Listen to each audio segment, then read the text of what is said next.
Hi! So, okay, this is a bit awkward because I rarely do videos like this because I'm crocheting. Siyempre gusto ko relax ako, diba? So, gusto ko comfy ako, gusto ko relaxed ako. So, often, makikita niyo lang ako puro hands-only video and pag nagla-live ako or pagka gumagawa ako ng tutorials, diba, naka-hands-only. So, dito mga sa likod yung setup ko, makikita niyo. There. Ayan. Pero today is an exception kasi bumili ako ng yarn. It's so big.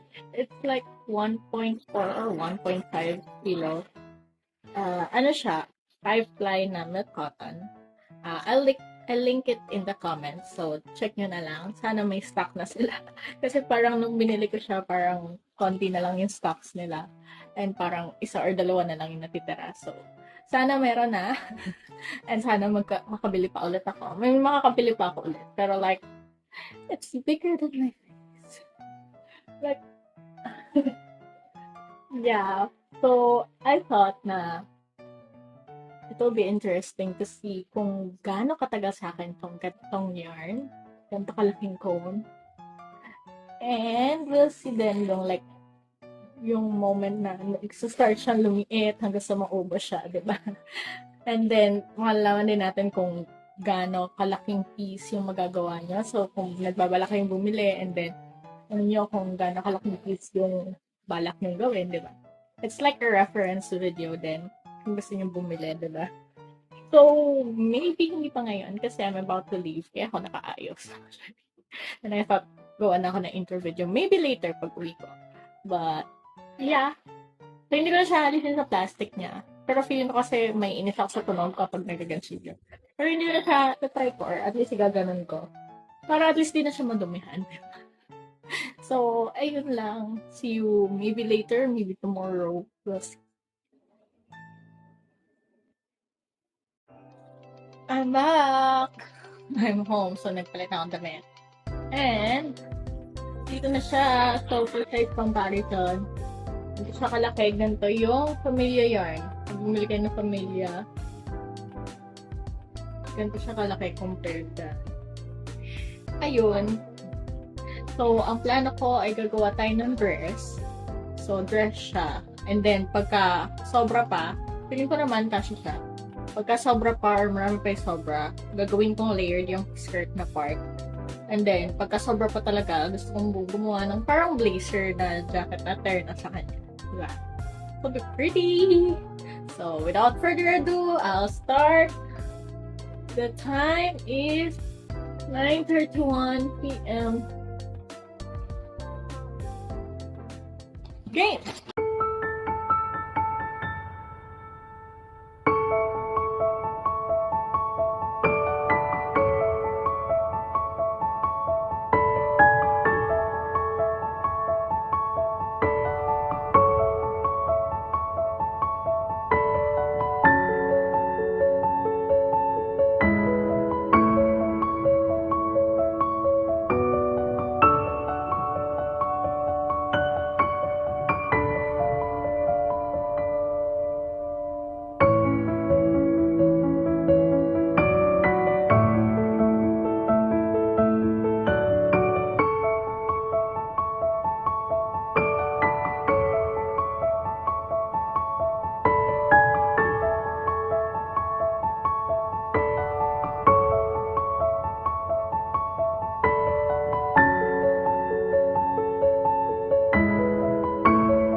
update. Ito nakalaki. Ang Godzilla ko. And ganito pa rin siya kalaki. Pa rin siya kalaki. Time check. 11:28. Na po ako. And tulog pa rin si Elvin. Siyempre. So, good night po. See you maybe tomorrow.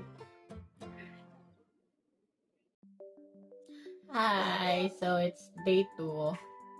Actually, last night, after ko patayin yung time-lapse, and when I stopped recording, I wanted to keep going.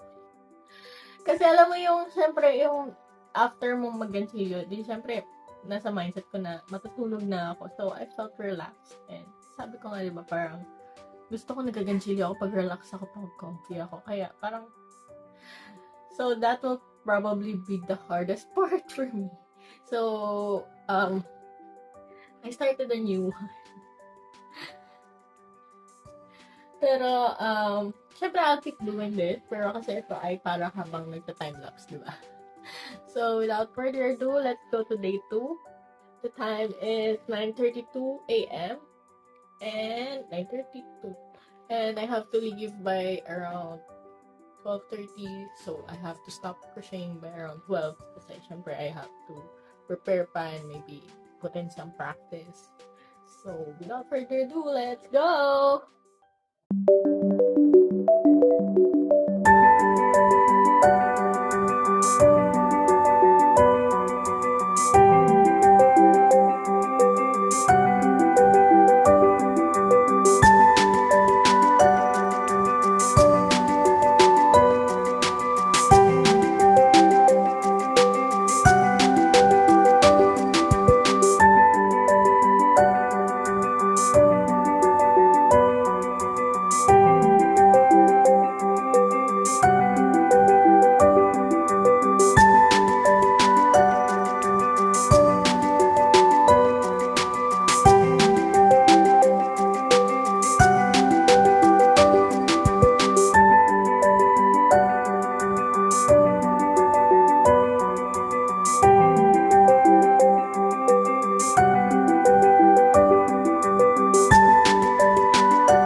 Progress update. Time check natin ay 11:52.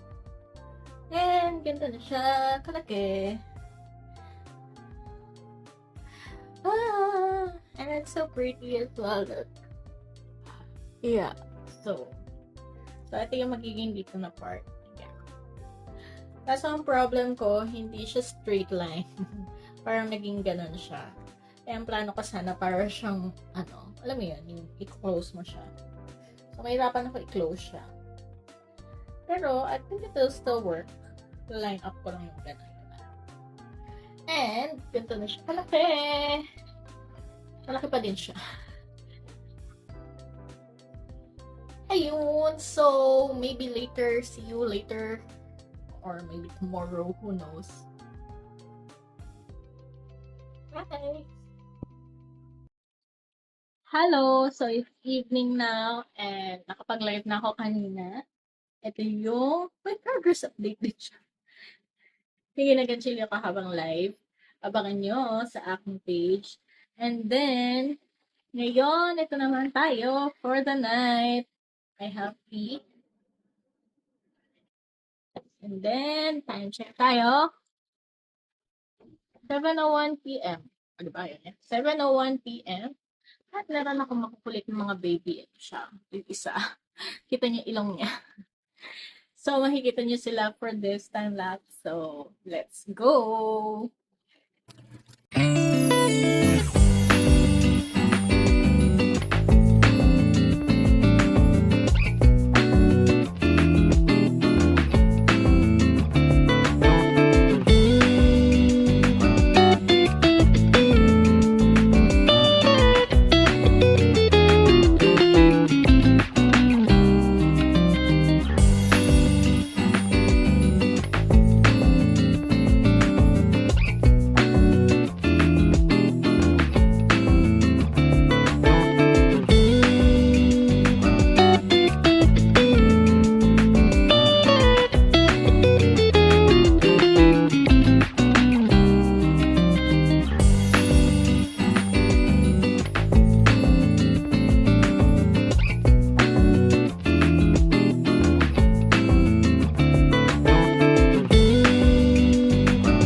Ayan, so progress update for the day 2. Time check is 9:31 p.m. Tulog na yung mga baby. Tulog na sila. And malamig na din. So, I'll stop here. So, natapos ko na yung this way. So, this is here. And then, ginawa ko yung ribbing part. So, ang concept is that para siyang nag-stretch. So, para siyang, ayan na, nakikita niya parang diba, medyo baby siya. So, puro front post double crochets lang yan. And then, pagka hinila mo, diba, nag-stretch pa siya. So, ganun yung concept. That way, hindi ko na kailangang gumamit ng garter or anything else. But for now, I gotta sleep. Although I must say, I love this yarn kasi ang lambot niya. Ang sarap niyang hilahin. Hindi katulad ng, for example, acry na minsan. Kasi pagka acry, minsan may tendency maging rough nung ginagawa mo.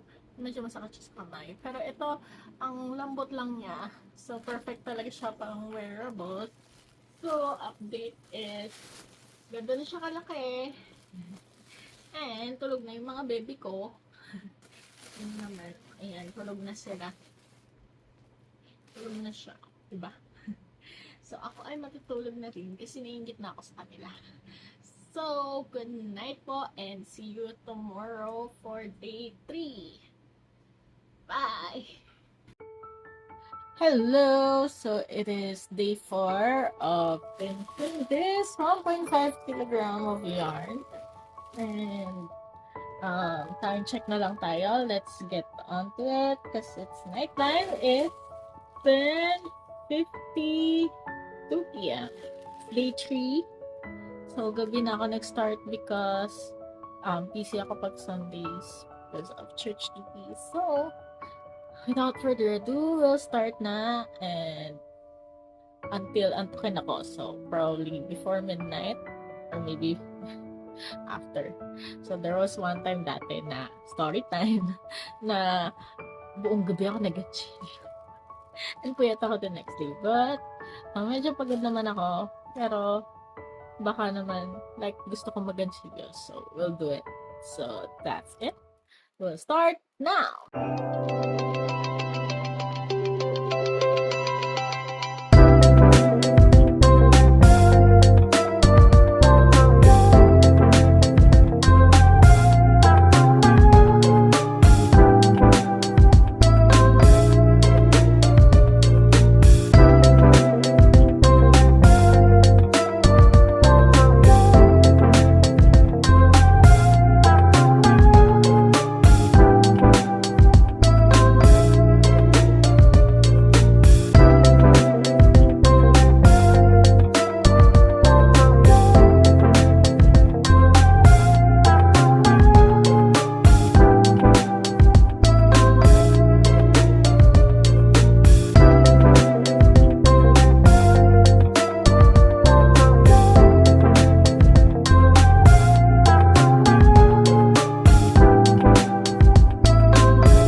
Hello, boss. So, I'm wrapping up for tonight. The time is... What's that? 12:26. Ano mag-load? For 12:26 na po. Ay mag-load pero 12:26 na po. Progress update natin is bali buo na yung top part. Hindi ko na part. And so, close ko na siya. And I don't know kung makikita siya ng maayos. Pero sa time-lapse, makikita na sinukat ko siya. And then, ayan yung ridges part, yung ribs part. So, hindi ko pa ma-decide kung sa gilid siya or sa side or sa likod. I think much better kung nasa gilid na lang. No? Para at least, di ba, hindi medyo awkward siya. So, for example, if nasa harapan. Pwede din. Medyo awkward siya. So, I think sa gilid na lang. So, yun lang po. Good night po. And see you tomorrow for day number 4. Naantok na po yung boses ko. And tulog na yung mga alaga ko. Ayan. Isa kong alaga. Tulog na. Good night po. Bye. Magandang gabi po sa inyong lahat. Ito po tayo sa ating day 4 ng ating pag-ubos sa ating 1 kilogram ng yarn. Time check po tayo. 9:08 p.m. Hindi na natin patatagalin pa. Mag-unfeel na lang tayo. Let's go!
check tayo. And progress update. Ito na siya. And pwede ko na siyang sukatin as you can see.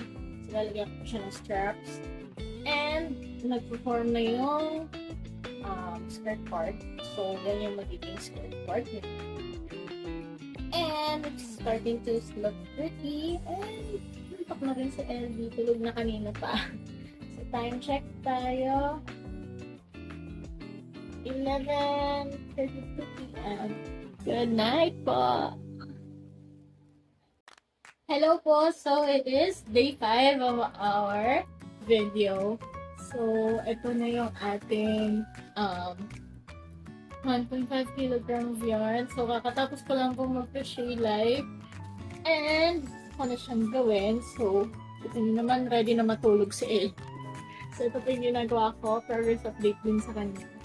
Mahaba na siya. And, malapit na matapos yung first part niya. And, first today, ginawa ko rin itong mga to. So, this is for a crochet along project. And, check nyo na lang po sa aking vlog kung para saan po ito. And, without further ado, let's do a time check. 9:11 p.m. And I'll probably crochet until mga 10:30 or 11. So, without further ado, let's go!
So, progress update tayo. And, so, ito na siya. Almost isa't kalahating row lang naman yun. Round lang naman yun ito. Pero, it's still coming along. Time check. 11:03 p.m. I'm sure you saw it. They're sleeping soundly beside me. This is one. Ayun yung isa. I'm sure kita nyo sila sa time-lapse. So, for now, good night po and see you tomorrow for day 6. Bye! So, it's the same day. It's still day 5 and hindi ako mapakalit kasi siyang ulitin. I mean, yung skirt part lang. Feeling ko ang dami niya masyadong ruffles. Parang nadadamihan ako. Hindi siya yung vision ko. And parang alam mo yan, hindi ko na masyadong ma-appreciate yung design. Pati yung pagkaganchilyo ang haba ng isang row. And hindi siya ganun kahaba yung one ko. So, it's okay. It's part of the project. So, let's project. We return it until this row. So, kumbaga parang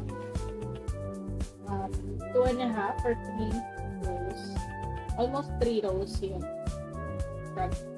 The time-lapse ko na lang rin. Okay.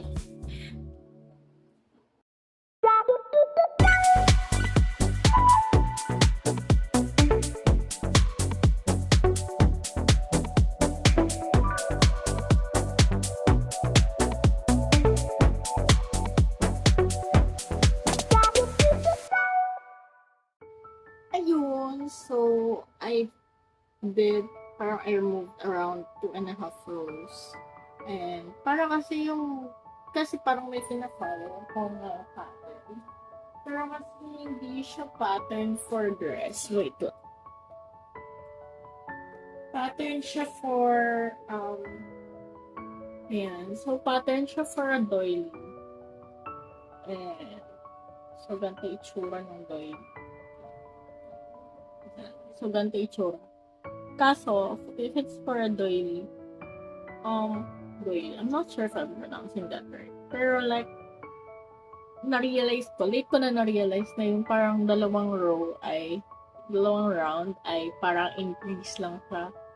So, syempre, since hindi siya pong dress, kailangan ko pa rin siyang i-modify as I go to fit what I wanted. And of course, mahirap kasi it's a dress, it's not a doily. Yeah. But lalo sa mga beginners out there, frogging or like unraveling what you've made is a big part of crochet. So be patient and tsura ko. Oh my goodness. Hindi kasi ako mapakali, hindi ako makatulog na. Sabi ko, ang pangit, gusto ko siyang ulitin. So, i-skip ko na yung dalawang row or dalawang round na parang nagkaroon siya ng increase. And then, proceed na ako dun sa parang spiral na design. Ayun lang. Tomorrow na kasi kailangan ko na matulog because I have work and I want to practice. Good night po for the second time. Hello po! Magandang gabi po sa inyong lahat. So today is day 6 of finishing up this 1.5 kilogram of yarn. As you can see, yesterday, finirag ko yung almost 2.5 rows niya. So, we will redo it today. And of course, progress update din sa aking live project. So, kung gusto niyo po akong makitang nagla-live habang nagaganyan video, follow niyo po ako sa Shopee, sa Microcrochet World din po. And of course, sa Facebook and YouTube. Saan nyo man napapanood to, follow nyo po ako. And para updated kayo sa mga projects ko. So, ayun lang po. Salamat na marami. Let's begin na. Time check tayo. 7:40. So, 7:40 p.m. So, maaga ako matatapos tonight because tomorrow is Thursday. I have church duty. So, maaga po ako matatapos tonight. So, mga around before 10, so mga 9:40, 9:45, maybe earlier. So without further ado, let's go!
check tayo.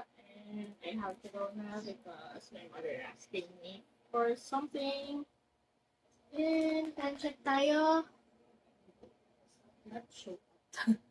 So time check is 9:20 p.m. So progress updates. Hindi siya. And as you can see, medyo hindi masyadong pronounced yung sa kanya. So, for now, good night po and see you tomorrow. Bye! Hello po! So, we are in day 7 of crocheting using this 1.5 kilogram of yarn. Para sa akin, feeling ko lumiliit na siya. Pero baka kasi feeling ko ginagaslight ko lang yung sarili. Na malapit na siya maubos. Pero like, day 7 na. So, it's like 1 week na, kumbaga. And ito na yung progress niya. And of course, malayo pa ako sa katotohanan. Like, hindi pa ako malapit matapos. Pero, we're still going to crochet and keep on going. So, today, ang ginanchidyo ko ay ito. So, hindi din ako nag-live today. I don't know. I didn't feel like it and I felt like making this one. Pero, I also continued crocheting this one. So, ito na rin yung progress update sa kanya. So, pero, for now, we'll crochet this one. So, time check na lang tayo. And then, ang night ahead tayo. And it's still really early. It's 6:58 p.m. on a Thursday. And luckily, wala kaming extra practice today. So, makapag-achieve ako for as long as I want. So, let's go now without further ado.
Hello po! So, it's day 7. And this is the progress update of end of day 7. So, as you can see, pwede na siyang considered na top. Pero, plano pa is dress. So, as you can see, medyo it's formal. I'm so in love with how this is turning out. lumalabas na yung spiral na pattern niya. Ayan. And I think I have enough ruffles and it's not too much compared dun sa dati. And I'm liking how it's looking. So, time check tayo. The time is 9:42 p.m. And ganito na siya kalaki. So, I don't know if you can see, pero parang numinipis na siya. Like, kita nyo na yung fingers ko pag ginano ko siya. Parang dati gano'n. Mas malaki pa siya sa fingers ko. Ngayon pag ginano. Pero it's day 7 and this video will be too long if I'll upload it at once. So, I'll probably upload every week nito. Hanggang maubos siya. So, this is day 7. So, this video will of course have a part 2 or maybe part 3 pa. Pero, so far, I'm having fun crocheting this. And as you can see, tulog na po yun. Tulog na ang belly. Kaya, ako din po ay magpapahinga na for the night. So, salamat po sa panonood and abangan nyo po for next week sa part 2. And check nyo po yung vlog ko for sure naman pagka in-upload ko na to, ang video na to is meron na rin pong post about this one and my other posts na rin. Check nyo po sa aking blog, microshadeworld.com, and check na rin po ako sa Facebook. Follow nyo po ako for updates. Thank you po sa panonood and see you next week po. Bye!